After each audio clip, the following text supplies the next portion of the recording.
Hello everyone, welcome to another Have You Heard, and today is a Genesis video. It's our 12th video on the channel doing Genesis, and we've kind of split them up equally between Peter Gabriel era and Phil Collins era, and the debate rages on. What era is the most popular? Is there a most popular era? Don't we just love all of it? Some maybe don't, lots do. Well, today we are delving fair and square into the Phil Collins era with a track off Abacab, the 1981 album that might well be the one that really sorted out the men from the boys, if you know what I mean, the believers and the ones who said, no, I've had enough. We're going to be doing Keep It Dark, which might be a track that goes even further into that dichotomy. Is that the right word? It really sort of pushes the boundary of whether you wanted to stay in the race with the band through the 80s, or whether you just wanted to gently move aside and just enjoy all the prog stuff. I as you can tell, I stayed with them for the whole course. But I have my preferences, of course. There are some albums I prefer over others. I wouldn't get rid of any of them. Maybe the first album, the right at the first one, from Genesis to Revelation, I'm not a fan of that. But from Trespass onwards, when they were a proper band, I stuck with them the whole way, and it wasn't really a question of sticking with them. I just enjoyed it. Anyway, let's rather talk about the music, or in fact even listen to the music first of all, and then we'll go into the album in a bit more detail. It's a fascinating album with so much to talk about, and of course an album that generated so many different views and opinions, which is what makes it, I think, one of the most interesting Genesis albums of all time. But let's listen to the song first of all. It's Keep It Dark. And, well, let's listen to it and we shall talk then. Here we go. Released in September of 1981, 3 months after I got 2 months after I got married. So this is my first married Genesis album. Keep It Dark.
dog.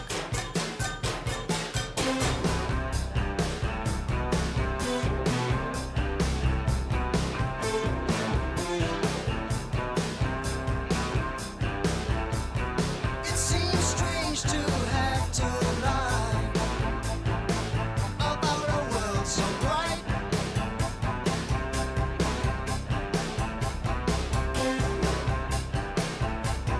Tell instead a made-up story from the world of night.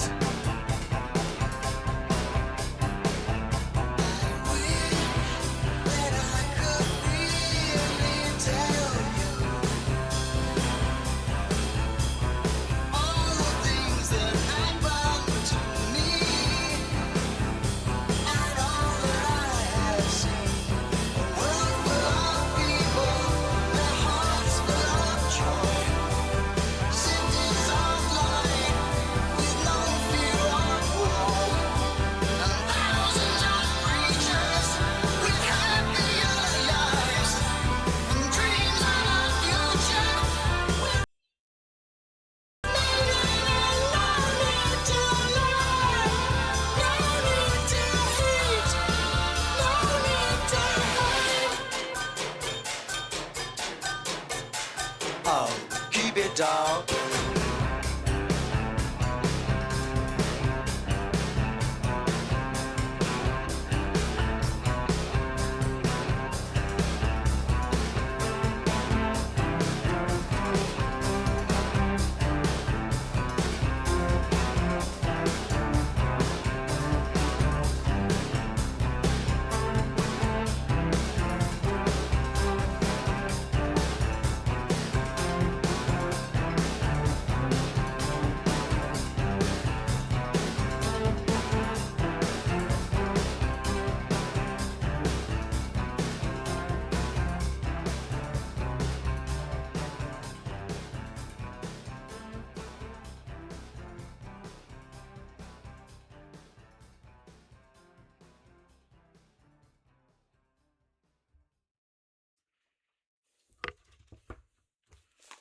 Sorry if there was a little break there. I don't know what that was. But anyway, it wasn't too long. It's a song. I mean, I just think it's so, what's the word? Propulsive. It just goes, and in a really interesting 6/4 time, it just keeps on going. And you think on first glance, oh yeah, here we go, 80s, and that whole 80s sheen. But you, as with lots of these songs by the band, um, they just put these proggy things in. So those synth chords that Tony puts in on the second half of the chorus, it just gives you that proggy kind of a feel, as if they're holding the song back from just going pure pop, and they're just saying, oh, hold on a minute, we do a bit more than just that. And then the percussion bit at the end of the Keep It Dark, I just love it. It is so unusual, and you didn't get regular new synth pop bands doing that kind of stuff, putting in those little clever things. It just separated Genesis as a band who already had worked out how it was to write really good songs, and they were just putting their little touches on this kind of synth rock genre that they were getting into. I think it's fascinating. Uh, I mean, the UK loved it. Number one in the charts, number seven in the States, so the States loved it too. But the whole album has got this kind of icy, glacial kind of feel to it. We talked about the sheen just now, but it really does feel really cool, almost cold. And of course, the detractors would say it has no personality, it has no feel, it has no warmth. And it really hasn't got a lot of warmth. It feels very glacial. Um, which I kind of like. It just stands out as a different kind of album that they made. Uh, of course, the history as well. Um, I often like to put myself in Tony and Mike's shoes as they come in to write this album and produce this album. And Phil has already just done his own thing after, well, round about Duke, after Duke, wasn't it? And he'd made Face Value, and it had shot up to number one. In the Air Tonight had shot up to number one. Phil says he'd given the song to the boys for Duke, and they turned it down. The boys said, you never showed us this one. How? No way we would have turned that down. But anyway, there it was at number one. And now Phil comes back into the studio. I wonder what Tony and Mike were thinking. They'd spent years and years and years slogging away from the early 70s right the way through. And here comes Phil, the whippersnapper, just decides to take a bit of a break, have a divorce, and then write a number one album. And all of a sudden, everybody loves Phil Collins. I guess they must have been a little bit relieved when Phil said, no way, I'm not leaving the band. There's no way I want to leave the band. This is just a little side thing that's kind of taken off far greater than I could ever have imagined. So would they have said, well, let's make the most of this? Or would they have said, or arm's length, no, we don't want to be a part of that, we want to continue? Well, the album kind of suggests it's a bit of both, because if you think of No Reply at All, the second track on the album, that could have been taken straight off Face Value. It's the Earth, Wind and Fire horns. There's no Genesis footprint at all on that song. But then again, you've got Dodo Lurker, which is so prog. It's the proggiest thing that they ever did in the 80s, in my opinion. And we will play that in the future for sure. There's a few tracks that we will play on from this album in the future. Keep It Dark, I think, sort of straddles both. It's kind of in the middle, but even going a little bit proggy, just because of those things I was talking about. And Me and Sarah Jane is a weird song, really. It sounds like a pop song, but it really isn't when you start listening closely. So that's probably a little bit more on the proggy side, as is, I think, Another Record right at the end. Man on the Corner, again, is another face value-ish type song. And then, of course, you've got the awful Who Done It. Excuse me a second. We won't even mention who's done it. But what do you think? I'm opening up the comments section, folks. Please let me know. It's they're such a fascinating band to talk about and to give your opinions on and to hear what other people have to say. And this was a really interesting time in their history. I've nailed my colours to the mast. What do you think? Please put your opinions, comments, whatever, down below. And if you're a Genesis fan or you're new to the channel, give us a like and subscribe.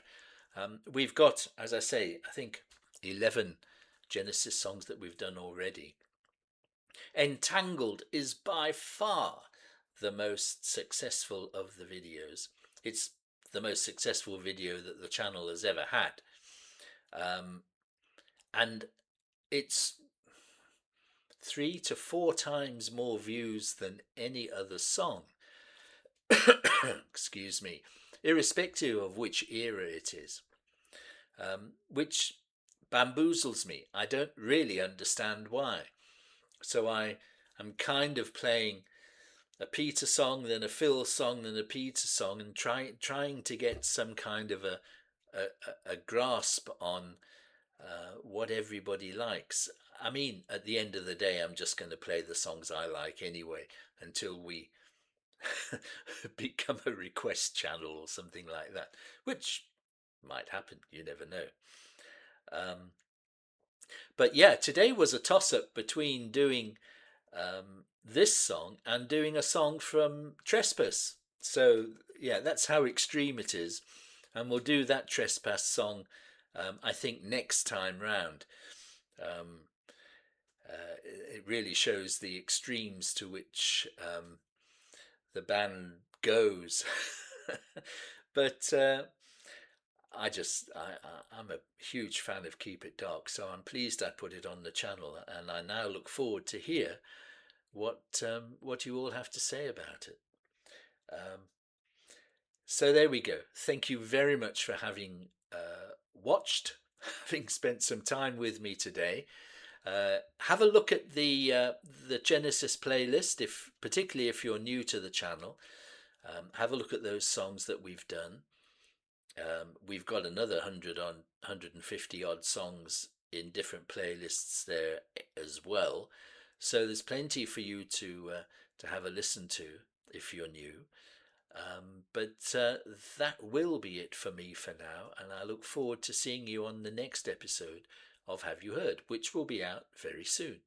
But until then, cheers, everybody.